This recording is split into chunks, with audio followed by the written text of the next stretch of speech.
He never commanded an army. He never became president. But for decades, few people shaped the world more than Henry Kissinger. Some called him a brilliant strategist. Others called him a war criminal. How did one man become both? This is the story of Henry Kissinger, the man who played chess with the world. The Story Vault. Unlock the Untold. If I asked you, who was the most powerful person in America during the Cold War? You'd probably say the president. Maybe Richard Nixon, maybe Gerald Ford. That would be a reasonable answer. But there was another man. A man who didn't sit in the Oval Office. A man who wasn't elected by anyone. Yet presidents listened when he spoke. Foreign leaders wanted to meet him. Journalists followed him everywhere. Some people even joked that he was conducting foreign policy while everyone else was trying to keep up. His name was Henry Kissinger. And depending on who you ask, he was either one of the greatest diplomats America ever produced or one of the most controversial men to ever hold power. The strange thing is, both of those descriptions exist at the same time. To understand Henry Kissinger, you have to forget the image of an old man with thick glasses shaking hands with world leaders. That's the ending of the story. The beginning looks completely different. It starts with a frightened little boy running from Nazi Germany. Henry Kissinger wasn't born Henry Kissinger. He was born Heinz Alfred Kissinger in 1923 in the small German city of Fürth. His family was Jewish. At first, his childhood looked ordinary. He loved soccer. He did well in school. He dreamed about the future like any other kid. Then, Germany changed. In 1933, Adolf Hitler became chancellor. Almost overnight, life became more dangerous for Jewish families. New laws appeared. Rights disappeared. Neighbors who had once been friendly began looking the other way. Or worse, looking at you with hatred. Imagine being a teenager and slowly realizing your own country no longer wanted you there. Henry later recalled moments that stayed with him for the rest of his life. Signs that Jews weren't welcome, friends disappearing, the constant fear that something terrible could happen at any moment. His family understood what many others hoped wasn't true.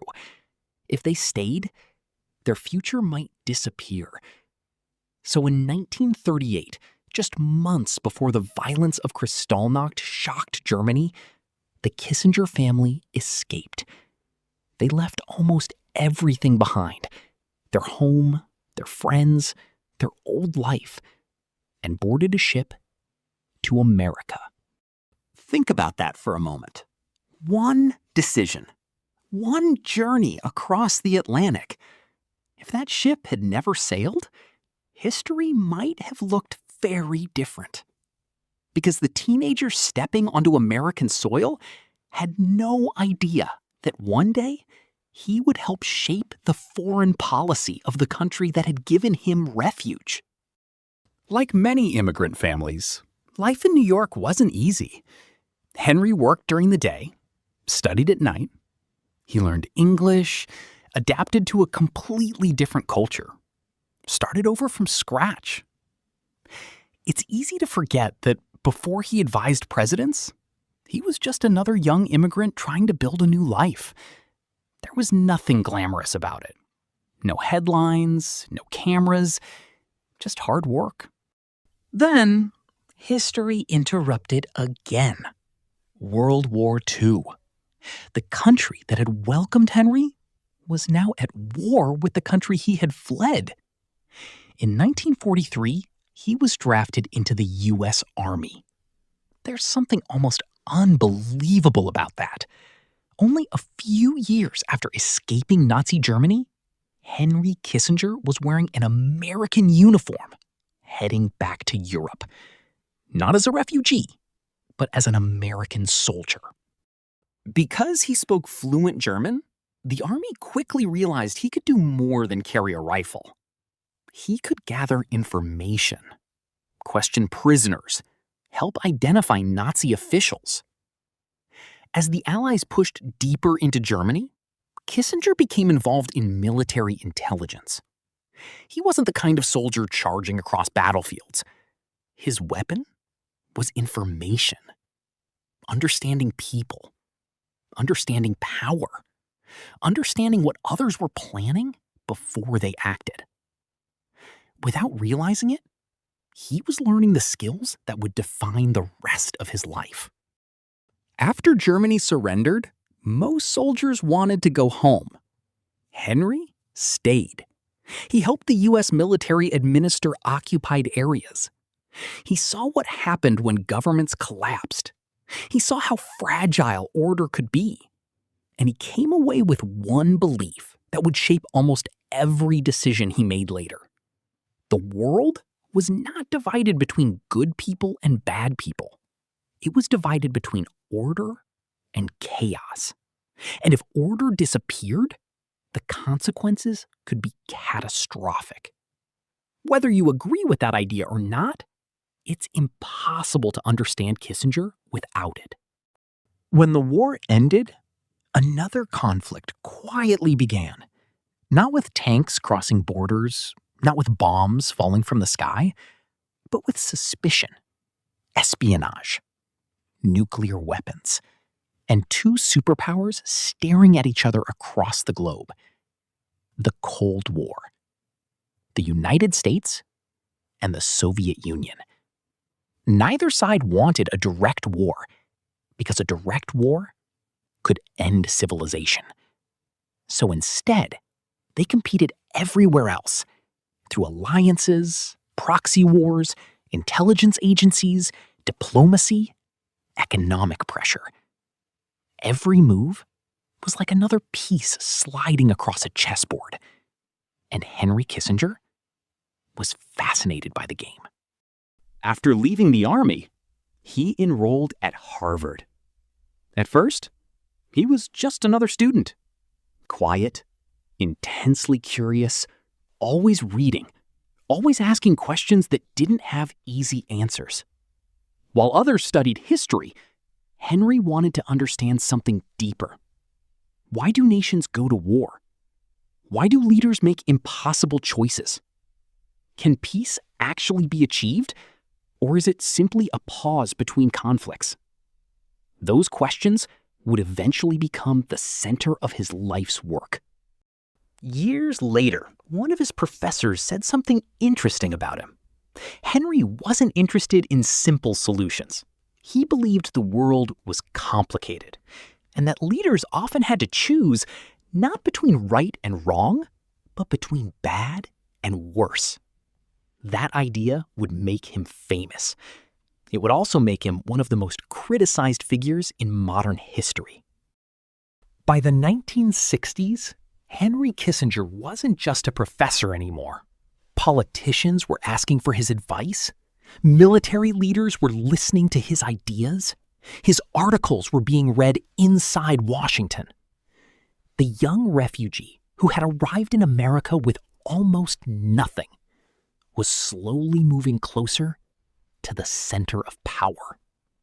He still didn't know it, but before long, a newly elected president named Richard Nixon would make a phone call. And together, they would begin playing one of the biggest geopolitical games the world had ever seen. In 1969, Richard Nixon became president of the United States. America was in trouble. The Vietnam War had dragged on for years. More than 500,000 American troops had been sent overseas. Thousands of young Americans had already lost their lives. Back home, people were protesting in the streets. Many believed the war could no longer be won. Others believed America couldn't afford to lose. Whatever the answer was, it wasn't simple. And Nixon knew he needed someone who could think differently. That someone was Henry Kissinger. Kissinger became National Security Advisor. At first glance, it didn't sound like the most powerful job in Washington. But in practice, it gave him something incredibly valuable: access. Every morning, he sat with the president. He saw intelligence reports before almost anyone else. He spoke directly with world leaders. And little by little, he became one of the most influential voices in American foreign policy. Some historians have even argued that no national security advisor before or since has accumulated quite the same level of influence over U.S. diplomacy. But here's what made Kissinger different. Most politicians looked at one problem at a time: Vietnam, China, the Soviet Union, the Middle East. Kissinger didn't. He looked at all of them, as if they were connected, like pieces on the same chessboard. Move one piece, and every other piece changes. That's how he saw the world. At the time, the Cold War was locked in a dangerous pattern. The United States and the Soviet Union were rivals.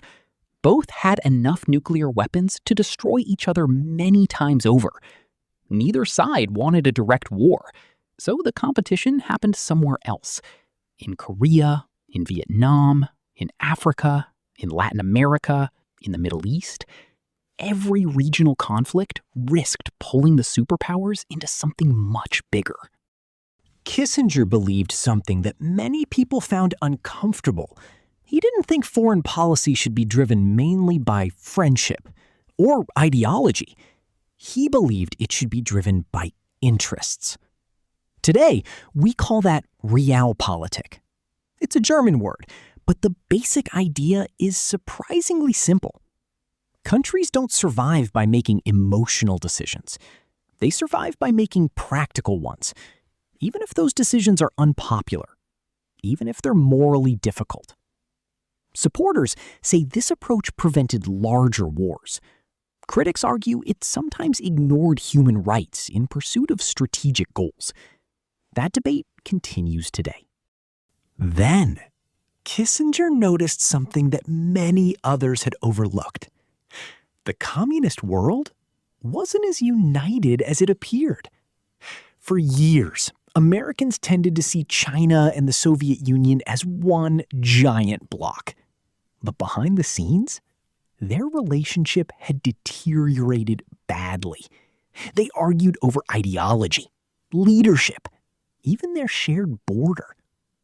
By the late 1960s, the two communist powers had become rivals themselves. To Kissinger, this wasn't just interesting. It was an opportunity. Think about a game of chess. If your two biggest opponents stop cooperating, your position immediately improves. Kissinger wondered, what if America could build a relationship with China without becoming China's ally? And what if that relationship made the Soviet Union more willing to negotiate? It was a risky idea. At the time, the United States and the People's Republic of China had almost no formal contact. Many Americans still viewed China as an enemy. The idea of opening relations seemed almost impossible. So Kissinger did something extraordinary. He traveled to China in secret. In July 1971, while officially visiting Pakistan, he quietly disappeared from public view. The public story was that he wasn't feeling well. In reality, he boarded another plane. Destination? Beijing. Very few people knew where he had gone. Not reporters, not most members of Congress, not even many officials inside the U.S. government. For nearly 2 days, Henry Kissinger held confidential meetings with Chinese Premier Zhou Enlai. The conversations would help pave the way for one of the most significant diplomatic breakthroughs of the 20th century. When the trip was finally revealed, the world was stunned. Less than a year later, President Nixon himself traveled to China. The images were unforgettable. An American president shaking hands with Chinese leaders after more than 2 decades of hostility. It changed the strategic balance of the Cold War almost overnight. The United States had not become China's friend. China had not abandoned communism. But both sides had decided that talking was better than pretending the other didn't exist. The Soviet Union noticed. Of course it did. Now, instead of facing one rival, Moscow had to consider the possibility that Washington and Beijing might cooperate when their interests aligned. That changed the calculations of everyone involved. Soon afterward, the United States and the Soviet Union entered a period known as détente.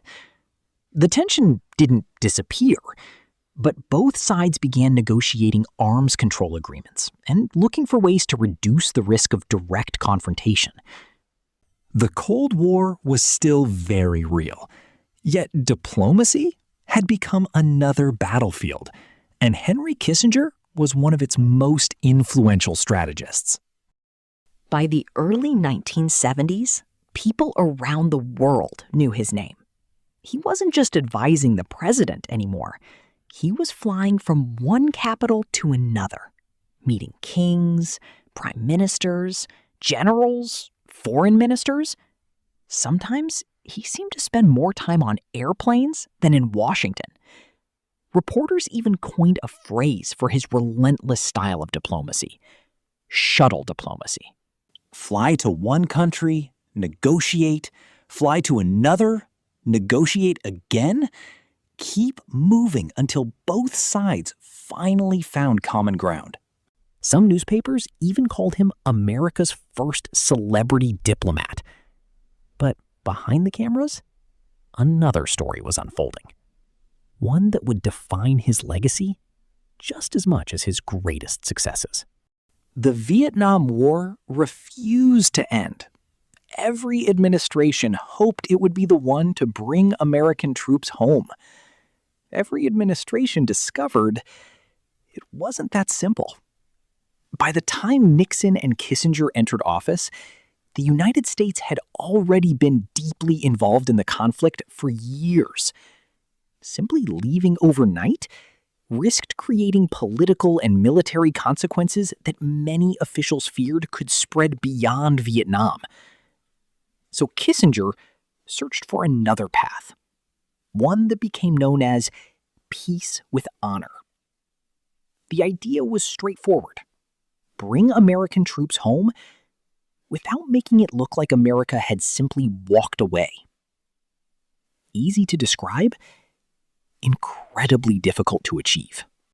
Negotiations began in Paris. Sometimes they lasted for hours, sometimes for days. Sometimes they seemed to go nowhere at all. While diplomats talked, the fighting continued. Thousands of lives were still being lost. And back in the United States, public frustration kept growing. People wanted answers. They wanted an end to the war. The pressure on Washington became enormous. At the same time, another decision was being made behind closed doors. American leaders believed that North Vietnamese forces were using routes through neighboring Cambodia to move troops and supplies. In response, the United States expanded military operations into Cambodia. For years, many of these actions remained secret from the American public. When they eventually became widely known, the reaction was explosive. Supporters argued the operations were intended to disrupt enemy supply lines and strengthen America's position in negotiations. Critics argued they expanded the war, caused devastating civilian suffering, and undermined public trust. Even today, historians continue to debate both the military impact and the human cost. That's one thing you'll notice about Henry Kissinger. Almost every major decision attached to his name comes with two very different interpretations. To some, he was making impossible choices in an impossible war. To others, those choices crossed moral lines that should never have been crossed. Whether you admire him or strongly disagree with him, it's impossible to ignore the scale of the decisions he helped shape. Then, something unexpected happened. In January 1973, after years of negotiations, the Paris Peace Accords were signed. The agreement aimed to end direct U.S. involvement in the Vietnam War and establish a framework for peace. American combat forces began leaving Vietnam. For many families, it finally meant loved ones were coming home. Later that year, Henry Kissinger and North Vietnamese negotiator Le Duc Tho were awarded the Nobel Peace Prize. On paper, it looked like one of the greatest diplomatic achievements of the century. Reality was much more complicated. Le Duc Tho declined the prize. He argued that genuine peace had not yet been achieved. The fighting continued. South Vietnam would eventually fall in 1975. To this day, the 1973 Nobel Peace Prize remains one of the most debated awards in the history of the Nobel Committee. Supporters viewed it as recognition of years of difficult diplomacy. Critics believed it came too soon. Vietnam wasn't the only crisis demanding Kissinger's attention. In October 1973, war erupted in the Middle East. Egypt and Syria launched a surprise attack against Israel in what became known as the Yom Kippur War. The conflict alarmed governments around the world. There was real concern that the United States and the Soviet Union, backing different sides, could be drawn into a much larger confrontation. Once again, Kissinger found himself on airplanes, flying between capitals, meeting leaders face to face, searching for compromises that neither side liked, but both sides could accept. But even as his reputation as a diplomat grew, so did the criticism. Questions were raised about U.S. policy in Latin America, especially in Chile. In 1973, Chile's elected president, Salvador Allende, was overthrown in a military coup led by General Augusto Pinochet. For decades, scholars, journalists, and government investigations have examined the role of the United States during that period. Declassified documents show that U.S. officials, including members of the Nixon administration, sought to influence events in Chile before the coup. Exactly how much responsibility different officials should bear for what followed remains a subject of historical debate. Supporters argue Kissinger's actions reflected Cold War concerns about Soviet influence. Critics argue they prioritized geopolitical strategy over democracy and human rights. By now, you can probably see the pattern. Everywhere Henry Kissinger appeared, history seemed to follow. China, Vietnam, the Soviet Union, the Middle East, Latin America. Again and again, he stood at the center of decisions whose consequences reached far beyond Washington. Some of those decisions are still praised today. Others remain deeply controversial. And perhaps that's why it's so difficult to describe Henry Kissinger in a single sentence. Was he a brilliant strategist trying to prevent an even more dangerous world? Or was he a man willing to accept enormous human costs in pursuit of geopolitical goals? The answer depends on who you ask. And that's exactly why his story is still being argued over decades later. As the Cold War continued, Henry Kissinger became one of the most recognizable diplomats on Earth. But time has a way of changing reputations. The applause faded. New generations began asking harder questions. Governments released previously classified documents. Historians revisited old decisions, and the debate over Henry Kissinger entered an entirely new chapter. Here's something I find fascinating. Henry Kissinger has been out of office for decades, yet somehow his name keeps coming back. Every time tensions rise between the United States and China, every time conflict spreads across the Middle East, every time world leaders try to prevent two major powers from going to war, someone eventually asks, what would Kissinger have done? The world today looks very different from the one Kissinger lived in. The Soviet Union is gone. The Cold War is over. Artificial intelligence is replacing technologies he could never have imagined. But if you zoom out, the biggest questions haven't really changed. The United States is still trying to balance its relationships with major powers. The Middle East remains one of the most strategically important regions on Earth. Competition between great powers has returned.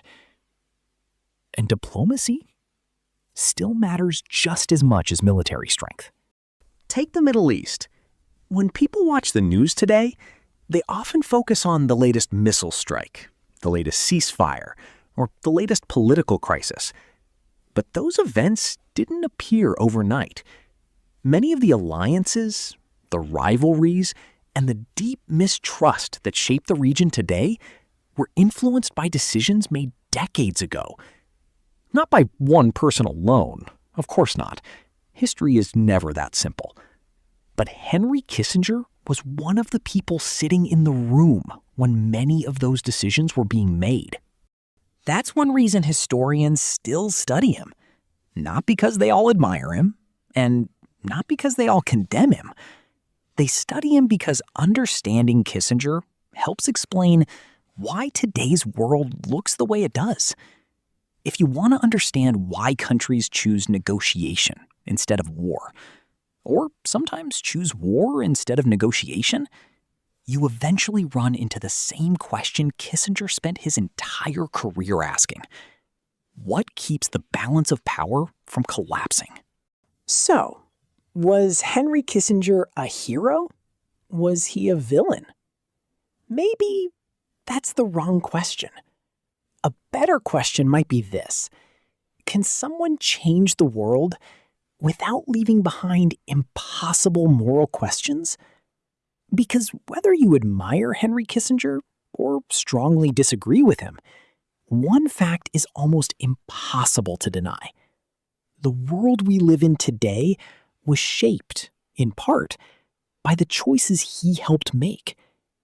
And if you want to understand today's headlines, sometimes you have to start with yesterday's decisions. The Story Vault. Unlock the Untold.